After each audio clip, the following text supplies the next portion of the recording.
My team and I are based in Austin, Texas, so it's a delight to be here in London. Today I'm going to talk about a few things. I'm going to start by talking a bit about IBM's history of putting people at the center of our work, at the center of our beliefs, at the center of our focus. And then I'm going to talk a little bit about our history and journey so far, when it comes to adopting design thinking. Oh, thank you. I will take one of those. And then we'll wrap up by talking a little bit about how we are applying that, both internally with our clients and with our partners, to continue this history and this value of people and good tech and society. So when I say IBM, I'm sure a few things come to mind. Maybe you think about Watson. Maybe you think about AI. Maybe a large building. Maybe a bunch of people that look like this. We lovingly and begrudgingly refer to as the blue suits. I have to admit, before I joined IBM, I had a bit of this preconception as well. But I'm happy to say that majority of the people I work with today actually don't look anything like this. They don't dress like this, and they're far more diverse, which I think is a really cool environment to be in. You may also think a bit about our products and services. The punch card, if anyone has seen that before. This electric typewriter. We just got one of these in my office. Actually, a coworker of mine was gifted one. It's bright yellow, and it's very loud, and it takes up approximately half of her desk, which is really funny when you think about a room full of people using this. So it's so interesting to see how experience has changed over the years and over the decades. But since IBM was founded, we have made all sorts of different products. So much so that we stopped thinking of our brand as the products we make. And instead, we focus on our character. So I love this quote from John Iwata. He is the former SVP and Chief Brand Officer of IBM. And he says, we don't try and manage the brand. We really try and manage our character as a business. And I think that we really have a history that shows this. At IBM, we refuse to discriminate. This is a relatively new version of our logo, obviously embracing pride. And we really believe strongly in diversity and the value that comes from that. So throughout the decades, we've had quite a few notable firsts. Before IBM was even formally called IBM, back in 1899, we hired our first female employees and our first Black employees. And when you think about that now, it seems not that crazy. In fact, it would seem crazy to not do these things currently. But back then, it was really quite different. Similarly, 15 years later, we hired our first employee with a disability. And I think one of the most notable things was this policy letter written by our president at the time in 1953. I'll let you read it for just a second. Ultimately, this was in response to the United States asking us to enforce a separate but equal policy, which, as we all know now in current day, would be considered inherently racist. Thomas J. Watson wrote this letter, policy letter number 4, 11 years before the Civil Rights Act in the US, and basically said, thanks but no thanks. We think people are equal, and you can deal with it, America. It was really quite awesome. So ultimately, we are this company that sees a responsibility to the future of our world. We make technology, but we really care about people.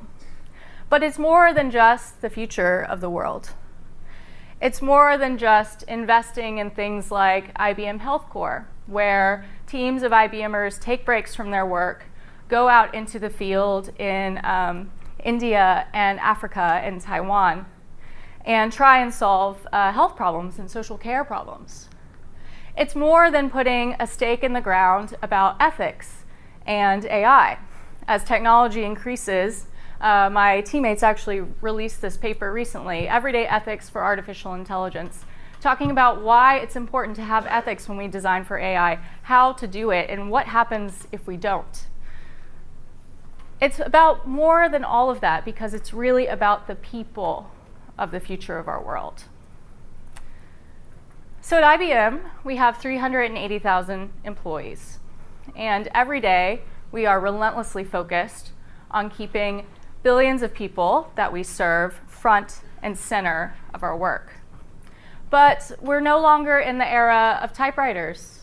We're no longer in the era of punch cards. We are now in the era of technology, of digital enterprises, of competition, of a world that moves increasingly fast, of new expectations from our customers about the experiences that they should have. So how do we keep up? At IBM, we do it through enterprise design thinking. So I would wager a guess that everyone in this room has heard of design thinking. You probably practice it, you can talk about it. Obviously, it's not new. IBM didn't invent it, but what we did do is take the more standard approach and break it and put it back together so that it meets the needs of enterprise teams. How many of you work for a large company? I know there are a lot in the room. Okay, majority of you. So you're probably familiar with issues of collaboration, issues around silos. Maybe your teams work across different countries, getting them to talk and be aligned.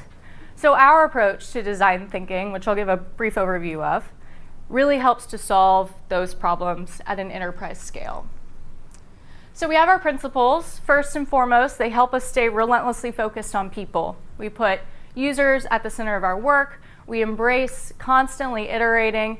And again, that concept of diversity. We believe that teams who are different, who look different, who have different backgrounds, who think differently, are stronger, so much stronger than teams who look alike, think the same, and have the same backgrounds. The loop is essentially our behavioral model. I'm sure many of you have seen the hexagons. This is actually an evolution of how design thinking at IBM started. We didn't always have the loop. But what we found is that when people were working through the process of design thinking, they would say things like, I'm done with the understand phase. But in reality, we're never done. You're constantly learning, you're constantly evolving based on what you learn. So our loop, observe, reflect, and make, is how we embody that. And you can start anywhere. You can start with making. As a researcher, I typically start with observing. But the idea is that you go through the whole thing. And if you're really smart and really take the time, you go through it again and again and again. And then that concept of enterprise. I mentioned those problems of silos and collaboration and geographically dispersed teams. This is what the keys are designed to help solve. We have hills, which we refer to as the mission statements for our release. They are focused on the user, they're measurable, and they kind of guide the team in a direction for their product. We have playbacks, which I lovingly refer to as meetings that don't suck. They are safe spaces for feedback, both positive and negative. They are couched in the experience of the user. And we have big P playbacks, really important presentations, like, for example, I might give to my general manager, the GM of design. But we also have little P playbacks, informal moments where we get together with teams, get together with our users, and share our work to get feedback so we can constantly improve it. And then last but not least, we have sponsor users. You know, I mentioned we put users at the center of our work, but we also put them at the center of our teams. Sponsor users is basically how we formalize the process of research at IBM. It's how we co-create with the people we're developing products and solutions to serve. So we started the IBM Design Program about 5 years ago, give or take. And it began with one big audacious ask. Ginny Rometty, our CEO, called our current GM into her office and she said, I need your help to change IBM. What we're doing is not working.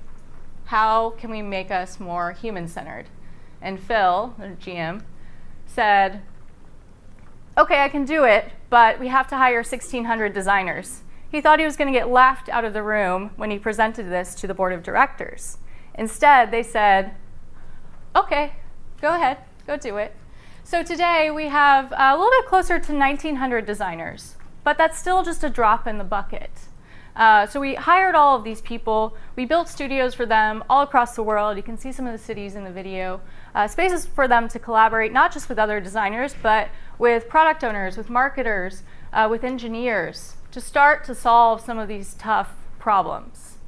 And largely, it worked. We've certainly learned a lot over the past 5 years, but for the most part, it's been successful.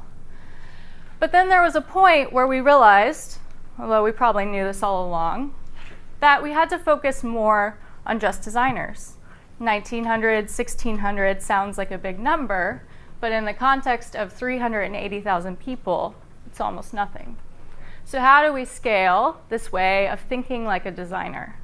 We do it through design thinking. And so we knew we had to do this also at the scale of IBM's mini teams. So we started with an educational program. We created it, and we started at the top. Ginny Rometty, CEO, and her senior leadership team were some of the first people to go through a workshop. They became executive advocates of design thinking at IBM and really set the tone for what it meant, a wonderful example of top-down leadership. From there, we focused almost intentionally or almost fully on teams as the fundamental unit of culture change at IBM. We came up with a set of projects aligned to our strategic imperatives, things like Watson, cloud, security, things you've probably heard of. And we put teams through a week-long workshop where they learned about design thinking, but really they applied it in the context of their work and the context of solving these hard problems in those strategic units. At the same time, we brought their leadership into a one-day course where they really learned how to set their teams up for success, be champions for design thinking at IBM, and pave the way, clear the hurdles for teams to do their work. Over the course of a couple years, we hand-trained, high-touch, in Austin, roughly 30,000 people. Again, sounds like a big number, but we were starting to think about this concept of scale. So over time, people would change teams, projects would end, and they'd go out into the business, bringing this way of working with them, starting to infiltrate the rest of the company. And after a couple of years, we took a step back to look at what was working. What were some of the themes of success among teams that were doing it right? And we found a few things. First, whole team co-creation. So teams were working together, again, with non-designers, product owners, data scientists, marketers, engineers, and their users to work on radical new ideas and to solve really tough problems. We also saw design thinking subject matter experts really begin to have an outsized impact in the strategy of their team, coaching their peers on a peer-to-peer perspective, building this sense of design thinking belief and capacity among their teams. And then we saw those leaders, those executive advocates really standing up for design thinking, championing for it, and leading their teams to be successful. So we took that set of patterns and we designed a system of micro-credentials around it. We could also call them badges, many people do. And they represent the different archetypes, if you will, on successful design thinking teams. So back to that question of scale. We're seeing these success patterns. We realized we could keep training people in person, but to do the rest of the 380,000 people, it would take us something like 29 years, so we're not going to do that. So we began to think about how we could change this. How do we bring the same in-person experience and value, but to a digital platform? How do we recreate this experience into something that can be accessed again and again and again? This is Adam Cutler. He's a distinguished designer at IBM, and he's one of the people who founded Enterprise Design Thinking. You can also see him in the digital platform that we created. We now have 2 levels of online learning content where people can go learn the basics of design thinking in the first level, but then also actually practice it and apply it in their daily work through co-creation in the second level.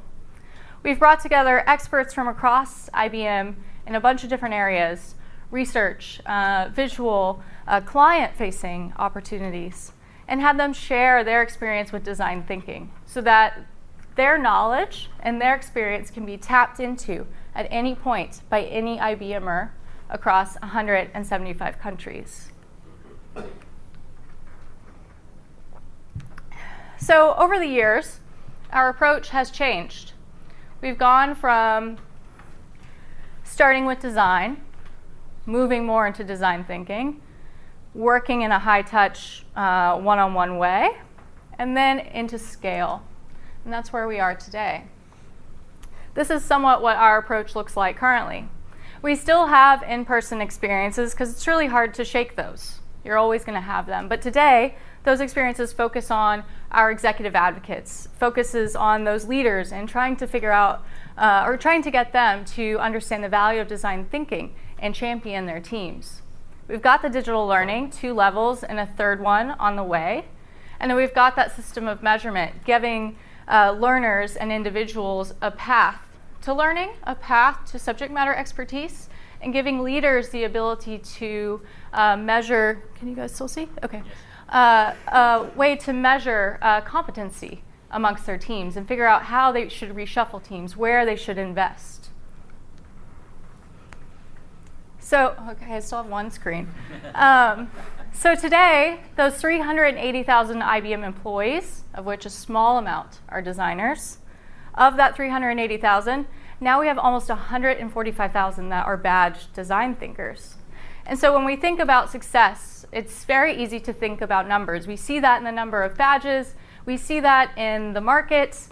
These stats are from a Forrester report that measured the impact of IBM's approach to design thinking.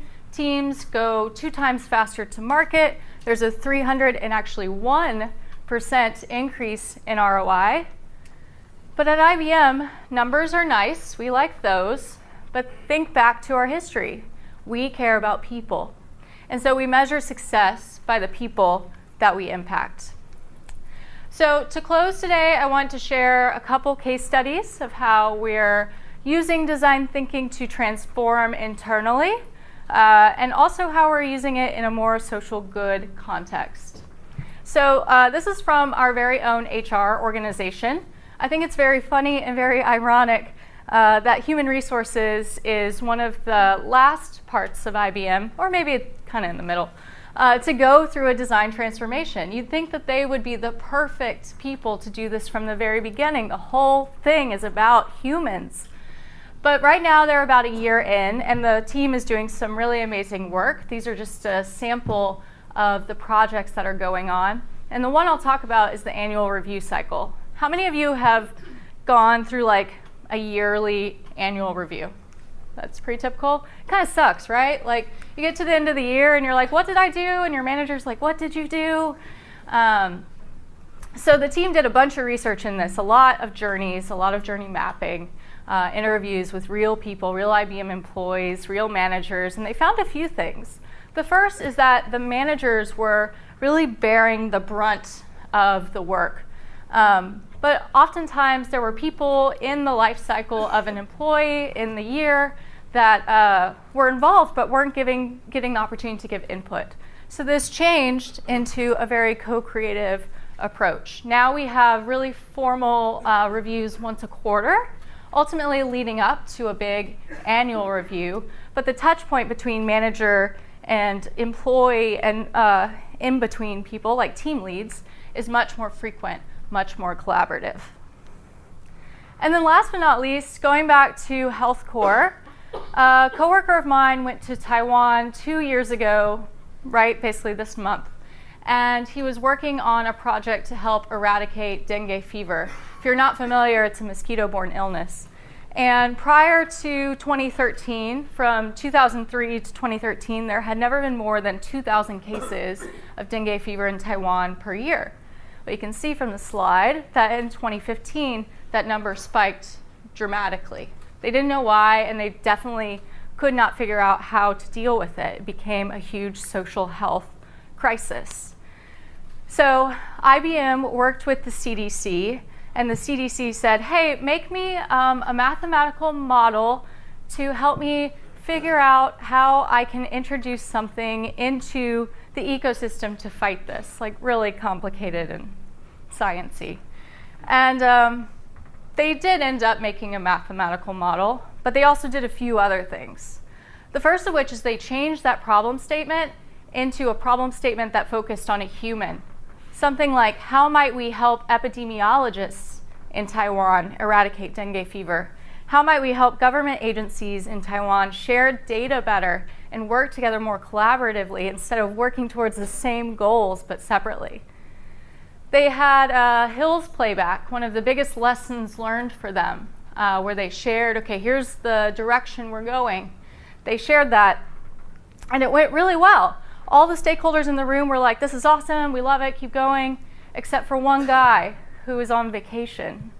They played back to him separately, and he had some pretty different feedback, not also very good feedback. So the team, kind of very gutted, comes back and says, what do? We only are on this project for 3 weeks. This is totally setting us back. And then they went back to the Hills, and they thought about this feedback from everyone, and they updated them.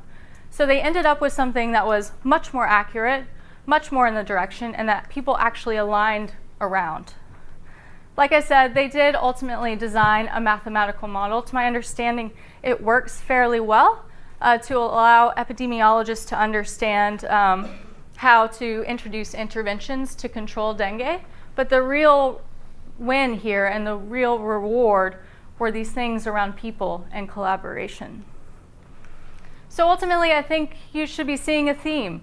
Design thinking is how today, in 2018, we keep people at the heart of our work. We turned 107 years old earlier this summer, and a lot of people say that the reason we're still around is our dedication to restlessly reinventing, constantly making new products, from ham slicers, which apparently we did at some point, to mainframes. I think it's about our relentless dedication to people, our relentless focus on empathy and humanism. But as technology continues to grow, I would like to ask all of you in the room, what's next? Thank you.